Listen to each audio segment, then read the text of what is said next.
Okay. Okay, the hammer is in half-cock position. Prime the pan with 4F powder, black powder, which is the finest black powder available. That's for use. That's to be used in the priming pan.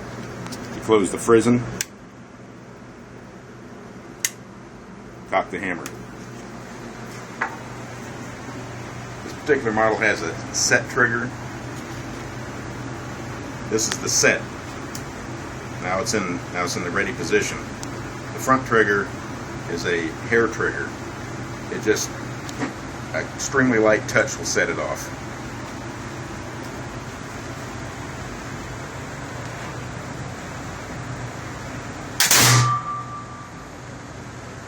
Excellent.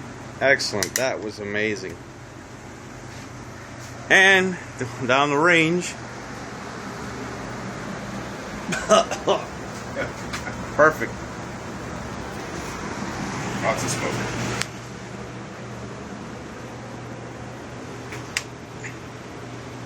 And that's the Kentucky long rifle. It's a .32 caliber, very small caliber, usually used for small game.